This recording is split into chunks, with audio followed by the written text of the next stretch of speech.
everyone and welcome to our video. I'm Javiera. And I'm Constanza. Today we are going to talk about text types, functions, and structures. The objective of this video is to learn about the different types of text, their function and the structure through their deep analysis.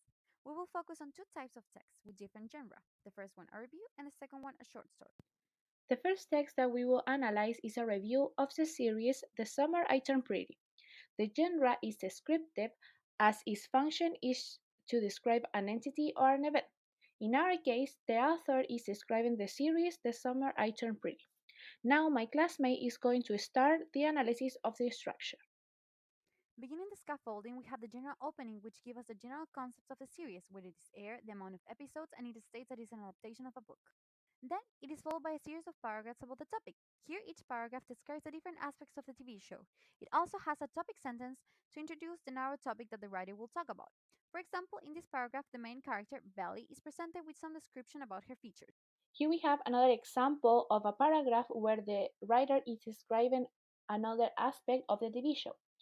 As we can see in this paragraph, the author is telling us how the director updated the series to be more contemporary and more closer to the new generations. On the last part of the scaffolding, we have the concluding paragraph, where the writer signals the end of the text. As we can see in our example, the writer starts this paragraph by informing us that the series would have a new season, and ends that with a little personal opinion on the show. Continuing with the most relevant grammatical features, first we have the adjectives, the ones highlighted in purple. The majority of these used in the review are attributive because they are describing qualities of the characters. Then we have present simple in yellow. Most of the sentences presented in the text are written in simple present tense as the writer is telling general truthful information about the series. And finally, we have the noun complements, the ones highlighted in light blue. Basically, the text presents many relative clauses to give more contextualization about the subject that the writer is talking about. Now let's talk about the recurrence rules, which are the repetition of elements that reappear in order to have coherence and cohesion. On our text, we found three. First, we have coreference, that is, the use of two linguistic expressions to refer to an element previously mentioned.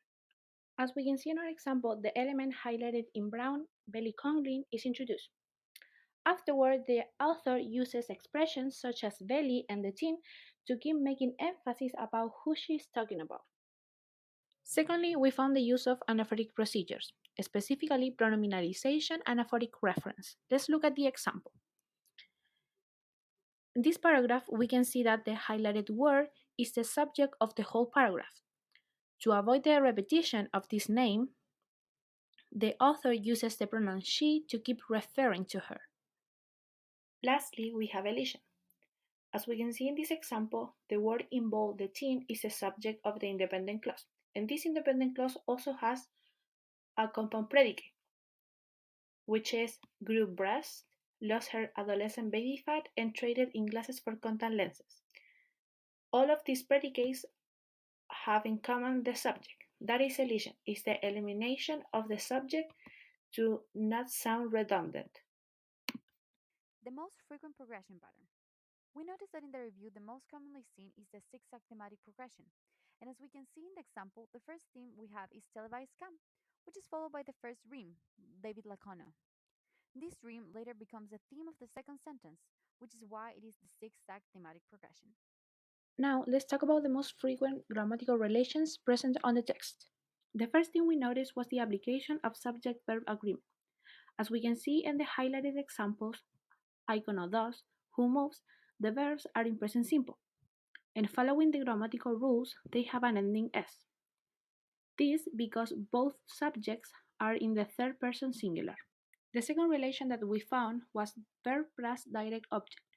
As we can see in the examples, create a more encompassing storyline and updated the series, both verbs are transitive. Therefore, following the grammatical rules, they need a direct object as the receiver of the action. To finish the analysis of this text, we have to talk about its most frequent connections. In the implicit connections, the author used punctuation marks, especially periods, to point out the end of an independent clause. On the other hand, in the explicit connections, the author implements them to introduce, in this case, a dependent clause. For example, the subordinators that are circle, when, and where. So now that we have analyzed the review, we can analyze a different text.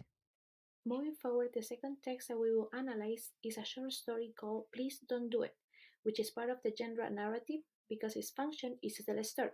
In our case, the story of Andy and the consequences of going after his teddy bear.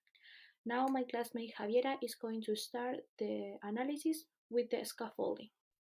So in the scaffolding, we can see the orientation, which gives us the basic facts of the story: the main character, the setting, the time, and the place. For example, everything that you can see highlighted in light pink in the text, that is the orientation. It tells us that Andy is the main character, that he's on a camping trip with his family, and that his sister is bothering him. This one is followed by the complication, which is the event that starts to develop the story. It creates a chain of events that affects the characters of the story. For example, what is highlighted in light blue. In this part of the story, the main problem is stated, and as we can see in the example, the problem stated is that Andy's teddy bear has fallen into a bush that was on a cliff. Following the complication, we have a sequence of events. Those are the reactions of the characters and their actions. In our example, the sequence of events are highlighted in pink.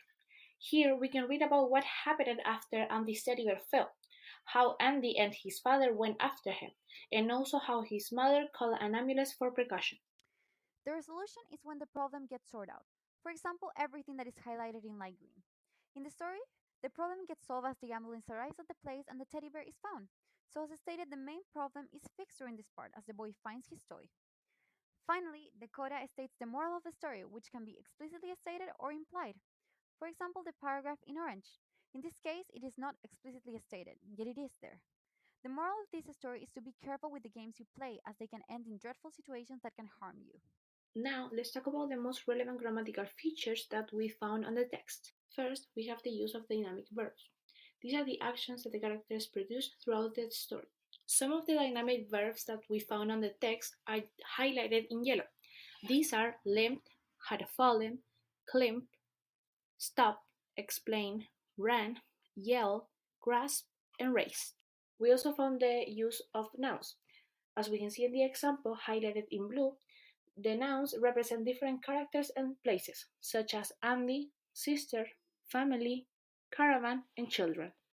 Lastly, we found the use of adjectives. As we can see in this example, highlighted in red are the adjectives that describe the following noun. For example, bright yellow is describing the figure, and external is describing the injuries. Now, moving forward to the recurrence rules, the ones that we can see in the text are repetition, which states that an element is repeated with the same form in the different parts of the text. For example, as can be seen in bold, the noun Andy is repeated in the same form many times in the same text. On the other hand, we can also see anaphoric procedures, which is the mechanism that helps to keep the referent without repeating it. For example, in this case, we will show a pronominalization with an anaphoric reference. The father had his head under the carbonet. He was banging and swearing at things. Here we can see the pronoun he refers to a unit that was previously mentioned in the first sentence, which is the underlying element, the father. And finally, we have an elision, which refers to the omission of the subject when this one has already been mentioned more than once.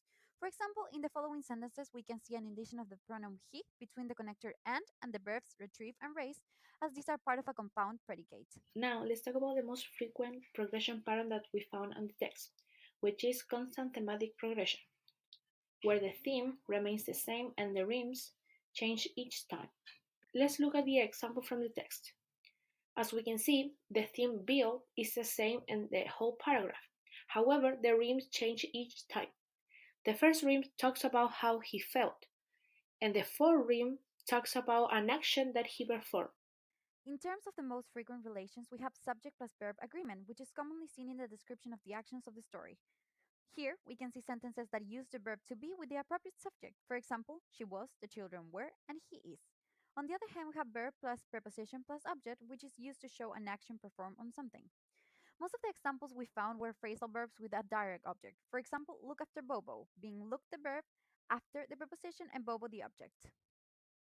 Finally, let's see the connections present on the text. First, let's start with implicit connections. As we can see in this example, the author uses punctuation marks such as periods, like the ones in red, to separate the ideas, and he uses also commas to give a certain rhythm to the story, like we see on purple. We also found the use of explicit connections. As we can see in this example, the author uses the relative pronoun who to introduce a dependent clause. also uses the connector but to join independent clauses. Now that we have analyzed the private text, we can comprehend more about the different types, functions, and the structures that every text can have. Thank you for watching. We hope this video contributes to your knowledge about the topic.